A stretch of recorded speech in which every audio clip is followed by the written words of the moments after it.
Dans cette vidéo, je vais vous parler d'une loi normale particulière. Vous savez qu'une loi normale a deux paramètres, son espérance mu et son écart-type sigma. Au niveau du graphique, on avait dit que la loi normale est centrée par rapport à son espérance mu. On peut faire changer les deux paramètres pour faire changer l'allure de la courbe. La courbe ressemblera toujours à une cloche, mais elle sera plus ou moins pentue, plus ou moins en cloche si l'on fait varier l'écart-type. Et si nous faisons varier l'espérance, nous déplaçons la courbe sur l'axe des abscisses. Parmi toutes les lois normales possibles, il y en a une qui est particulière. C'est celle où l'axe de symétrie de la courbe est l'axe des ordonnées. Dans cette loi-ci, l'espérance est égale à 0 et l'écart-type est égal à 1. Cette loi s'appelle la loi normale centrée réduite. Regardons pourquoi on lui donne ce nom-ci. Nous avons dit que si nous faisons varier l'espérance, nous déplaçons la courbe par rapport à l'axe des ordonnées. On l'appelle la loi normale centrée, car elle est centrée par rapport à l'axe des abscisses. Elle est centrée sur l'ordonnée. Elle est centrée par rapport à 0. Nous faisons maintenant varier l'écart-type, et pour cela, nous allons la réduire. Ça veut dire que nous la réduisons à un écart-type de 1. Vous allez me dire, mais pourquoi fait-on cela? En fait, cela simplifie grandement les calculs. Prenons donc la loi normale centrée réduite d'espérance 0 et d'écart-type 1. Vous savez qu'il y a des intervalles qui sont particuliers dont on connaît la probabilité que la variable aléatoire soit dans cet intervalle-là.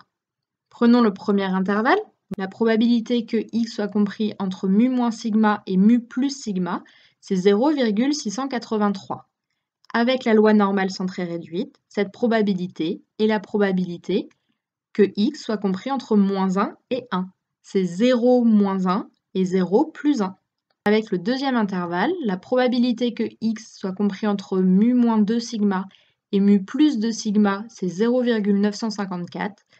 Avec la loi normale centrée réduite, cette probabilité est la probabilité que x soit entre moins 2 et 2. C'est 0 moins 2 fois 1 et 0 plus 2 fois 1. Et pour le dernier intervalle, la probabilité que x soit entre mu moins 3 sigma et mu plus 3 sigma, c'est 0,997. Cela correspond à la probabilité que x soit entre moins 3 et 3. C'est 0 moins 3 fois 1 et 0 plus 3 fois 1. On voit alors que ce sera beaucoup plus facile de reconnaître ces trois intervalles au sein d'un exercice. Ce sera beaucoup plus facile puisque les valeurs seront très repérables. Grâce à la loi normale centrée réduite et à sa symétrie par rapport à l'axe des ordonnées, on a d'autres formules qui vont pouvoir nous aider à résoudre plus simplement nos exercices. Ici, on voit facilement sur le graphique que la probabilité que x soit inférieur ou égal à moins a est égale à la probabilité que x soit supérieur ou égal à a. C'est la symétrie par rapport à l'axe des ordonnées. Moins a et a sont symétriques par rapport à 0.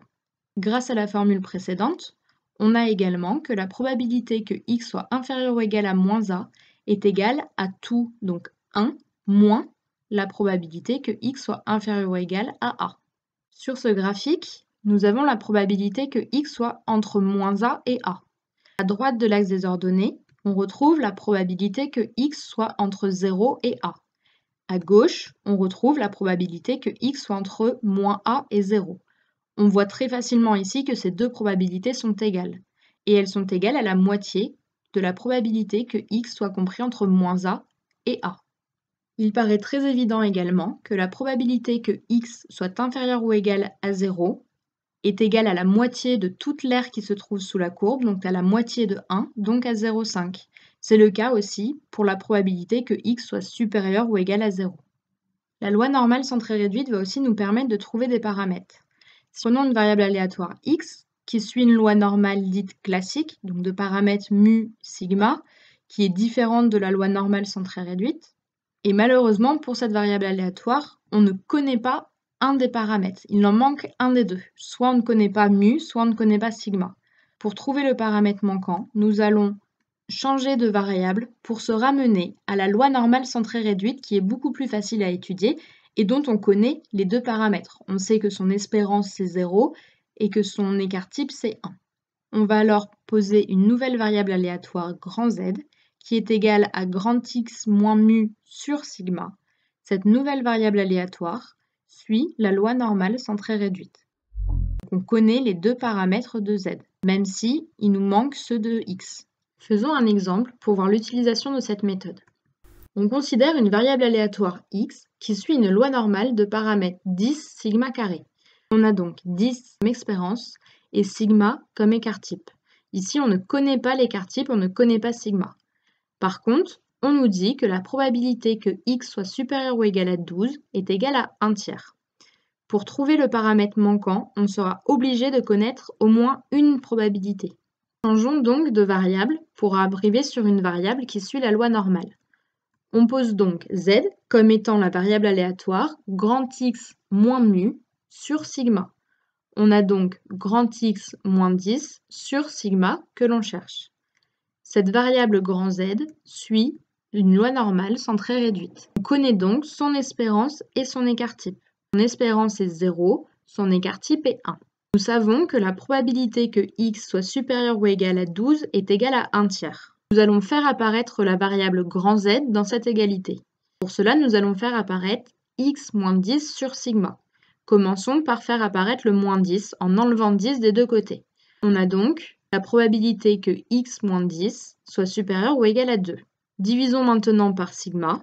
On a donc la probabilité que x moins 10 sur sigma soit supérieur ou égal à 2 sur sigma. On reconnaît ici la variable grand Z. Nous savons que cette probabilité doit être égale à 1 tiers. Donc nous pouvons utiliser la calculatrice avec la fonction inverse normale. Nous cherchons une variable qui est supérieure à un certain rang, donc tout ce qui se situera à droite de ce rang que l'on cherche, et nous savons que la probabilité doit être égale à 1 tiers. On trouve, grâce à la calculatrice, que 2 sur sigma est égal à 0,43. On peut donc en conclure, en modifiant l'égalité, que sigma est égal à 2 sur 0,43, donc à 4,65. Nous venons donc de trouver le paramètre manquant de la variable aléatoire grand X.